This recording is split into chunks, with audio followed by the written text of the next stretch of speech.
এই মুহূর্তে যে খবরের দিকে নজর রাখবো, ষষ্ঠ দফা ভোট নিয়ে পুলিশের নামে নালিশ বিজেপির প্রতিনিধি দলের। ষষ্ঠ দফা ভোট নিয়ে পুলিশের নামে নালিশ বিজেপির প্রতিনিধি দলের। পুলিশ অকারণে হয়রান করেছে এমনটাই অভিযোগ উঠছে। পুলিশ বিজেপি কর্মীদের অকারণে হয়রান করেছে, পুলিশের বিরুদ্ধে এমনটাই অভিযোগ করছেন বিরোধী দলনেতা শুভেন্দু অধিকারী। জানিয়ে ইতিমধ্যে কমিশনে নালিশ করেছে বিজেপির প্রতিনিধি দল।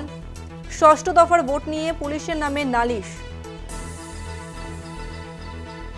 আইপ্যাকের কর্মীদের হুঁশিয়ারি শুভেন্দু অধিকারীর। আইপ্যাকের কেউ ঢুকলে ধোলাই হবে এমনটাই বলছেন বিরোধী দলনেতা। সত্যসুন্দর ভট্টাচার্য আমাদের সঙ্গে রয়েছেন। সত্যসুন্দর, শুভেন্দু অধিকারী ঠিক কি হুঁশিয়ারি দিয়েছে, কি জানা যাচ্ছে? আধিকারিকের কাছে বেশ কয়েকটি অভিযোগ করেছেন। সেই অভিযোগগুলো গণনা সংক্রান্ত যেরকম অভিযোগ রয়েছে, তার পাশাপাশি ষষ্ঠ দফার ভোটের সেখানেও শুভেন্দু অধিকারী অভিযোগ করছেন যে বেছে বেছে বিজেপি কর্মী যারা রয়েছেন তাদের বিরুদ্ধে যে কেস দেওয়া হচ্ছে বা এফআইআর এ নাম নেই, অথচ তাদেরকে আটক করা হচ্ছে, গ্রেফতার করা হচ্ছে। এই গোটা বিষয়টা নিয়ে শাসক দলের মদতপুষ্ট যে সমস্ত পুলিশ কর্তা রয়েছেন তাদের দিকেই কিন্তু মূলত অভিযোগের আঙুল তুলেছেন শুভেন্দু অধিকারী। সেক্ষেত্রে খুব সুনির্দিষ্টভাবে তিনি জানিয়েছেন যে যদি কারোর বিরুদ্ধে এই ধরনের কোনো অভিযোগ আনা হয় তাহলে কিন্তু নির্বাচন কমিশনকে এই বিষয়টি দেখতে হবে। কারোর কোনো কেস নেই, অথচ এফআইআর এ নাম নেই, কিন্তু তাদেরকে আটক বা গ্রেফতার করা হচ্ছে শুধুমাত্র রাজনৈতিক উদ্দেশ্য প্রণোদিতভাবে। যেহেতু নির্বাচন পরিচালনার গোটা দায়িত্ব নির্বাচন কমিশনের, সেই কারণেই কিন্তু কমিশনকে এই বিষয়টি দেখতে হবে। তার পাশাপাশি আইপ্যাকের কোনো কর্মী বা কোনো আইপ্যাকের সঙ্গে যুক্ত রয়েছেন এমন কোনো ব্যক্তি যাতে গণনা কেন্দ্রে ঢুকতে না পারেন বা গণনার এজেন্ট যারা রয়েছেন তাদের নামের তালিকা কোনোভাবেই যাতে আইপ্যাকের কাছে না যায়, সেই বিষয়টিও কিন্তু নিশ্চিত করার দাবি জানিয়েছেন শুভেন্দু অধিকারী। সব মিলিয়ে সপ্তম দফার বা শেষ দফার নির্বাচন যাতে অবাধ শান্তিপূর্ণ হয় সেই লক্ষ্যে প্রয়োজনীয় ব্যবস্থা নেওয়ার দাবি যেমন জানানো হয়েছে, তার পাশাপাশি প্রশাসনিক যারা আধিকারিক রয়েছেন তিনি সরাসরি বলেছেন যে নিচুতলার পুলিশ কর্মী না নয়, পুলিশের একাংশের বিরুদ্ধে কিন্তু সরাসরি অভিযোগ করেছেন শুভেন্দু অধিকারী যে শাসক দলের হয়ে তারা কাজ করছেন। সেক্ষেত্রে সপ্তম বা শেষ দফার নির্বাচনে যাতে এই ঘটনার পুনরাবৃত্তি না হয় সেই বিষয়টি নির্বাচন কমিশনকে দেখতে হবে এবং গণনার বিষয়টিও কিন্তু যাতে নির্ভুলভাবে হয় সেই বিষয়টিও নির্বাচন কমিশন যাতে প্রয়োজনীয় ব্যবস্থা নেয় তার দাবি জানিয়েছেন বিরোধী দলনেতা শুভেন্দু অধিকারী। আজকে মুখ্য নির্বাচনী আধিকারিককে সরাসরি তিনি চিঠি দিয়ে তার এই অভিযোগগুলো জানিয়েছেন। ধন্যবাদ তোমাকে সত্যসুন্দর। আমরা কথা বললাম আমাদের প্রতিনিধি সত্যসুন্দর ভট্টাচার্যের সঙ্গে। আপনাদের আরো একবার জানিয়ে রাখবো, ষষ্ঠ দফার ভোট নিয়ে পুলিশের নামে নালিশ করেছে বিরোধী দলনেতা শুভেন্দু অধিকারী। কমিশনে নালিশ বিজেপি প্রতিনিধি দলের। পুলিশ বিজেপি কর্মীদের অকারণে হয়রান করছে এমনটাই মন্তব্য বিরোধী দলনেতা শুভেন্দু অধিকারীর। পুলিশের বিরুদ্ধে অভিযোগ শুভেন্দু অধিকারীর। ষষ্ঠ দফার ভোট নিয়ে পুলিশের নামে নালিশ, একই সঙ্গে আইপ্যাকের কর্মীদের হুঁশিয়ারি শুভেন্দু অধিকারীর। আইপ্যাকের কেউ ঢুকলে ধোলাই হবে এমনটাই মন্তব্য শুভেন্দু অধিকারী।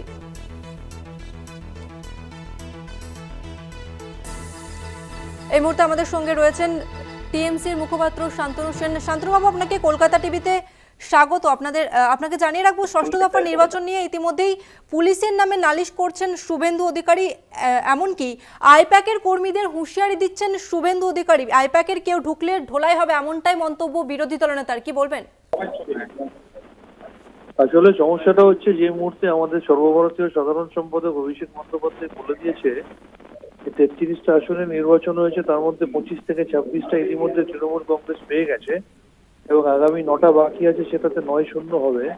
সুতরাং টোটাল যোগ করলে প্রায় 33 থেকে 34টা আসন তৃণমূল কংগ্রেস পাচ্ছে এবং সেটা যে সত্যি সেটা উপলব্ধি করে হারের হতাশা থেকে এই ধরনের কথাগুলো বলছে। আমরা কথা বললাম তৃণমূল মুখপাত্র শান্তনু সেনের সঙ্গে। ধন্যবাদ আপনাকে শান্তনু বাবু। আপনাকে আরো একবার জানিয়ে রাখবো, ষষ্ঠ দফার ভোট নিয়ে পুলিশের নামে ইতিমধ্যেই নালিশ করেছে বিরোধী দলনেতা শুভেন্দু অধিকারী। ঠিক কি বলেছেন শুভেন্দু অধিকারী শোনাবো আপনাদের। ষষ্ঠ দফার ভোটে আমাদের দুটো বিষয় তিক্ত অভিজ্ঞতার কথা আমরা তুলে ধরেছি। একটা হচ্ছে কোনো কেস না থাকা সত্ত্বেও, এফআইআর নাম না থাকা সত্ত্বেও মমতা ব্যানার্জির দলদাস হয়ে উনার পাপোশ কিছু পুলিশ যেমন ধৃতিমান সরকারকে সরিয়ে দেওয়া হয়েছে, কিন্তু পুলিশ লাইন থেকে সব করেছে। সৌম্যদীপ বলে আরেকটা এঁচড়ে পাকা এসপি আছে পূর্ব মেদিনীপুরে, আপনার এসডিপিও একটা আছে বিষ্ণুপুরে। এরা খুব ওভার অ্যাক্ট করেছে। 50 জনের মতো ভারতীয় জনতা পার্টির পোলিং এজেন্ট এবং কার্যকর্তা, যাদের মধ্যে জেলার জিএসও আছে, তাদেরকে আটকানো হয়েছে। আর র্যান্ডাম অন্তত 300 বাড়িতে পুলিশ 3 দিন ধরে রেড করে তাদের বাড়িতে ঘুমাতে দেননি, থাকতে দেননি। মমতার পুলিশের জন্য আলাদা নিয়ম নেই দেশে। সেকেন্ড, 41-এ নোটিশ ছাড়া কাউকে ডাকার কোনো অধিকার কোনো ইনভেস্টিগেটিং অফিসার আইওদের নেই। আমরা সিওকে এটা বলেছি এবং সিও বলেছেন আপনাদের 7th ফেজের পোলিং এজেন্ট এবং ফাংশনারিজ যাদেরকে আজ পর্যন্ত 107-এ নোটিশ করা হয়নি, সেকশন 41-এ নোটিশ করা হয়নি, এবং যারা সম্ভাব্য কাউন্টিং এজেন্ট তাদের তালিকা আপনি আমার কাছে পাঠাবেন। আমি ক্লিয়ার নির্দেশ দেব, কোর্টের পেন্ডিং ওয়ারেন্ট ছাড়া কাউকে অ্যারেস্ট করা যাবে না। হি এগ্রিড। গোটা নোংরামিটা করছে মমতার পুলিশ আর আইপ্যাকের চোরগুলো, চিটিংবাজগুলো। আইপ্যাকের লোকেদেরকে হুঁশিয়ারি দিচ্ছি, খানাকুলে যেমন ধোলাই হয়েছে, আপনারা যদি গণনা কেন্দ্রে ঢোকেন আপনাদেরকে সমান ধলাই দেওয়া হবে। সমান ধলাই, অন দ্য রেকর্ড বলছি, যা পারেন করে নেন, আমি ভয় করি না কাউকে। খানাকুলে যেভাবে সাইজ করেছে জনগণ, আইপ্যাকের একটা চোরও যদি ঢোকে কোনো কাউন্টিং সেন্টারে দেখতে পাই, আমরা যা করার করব।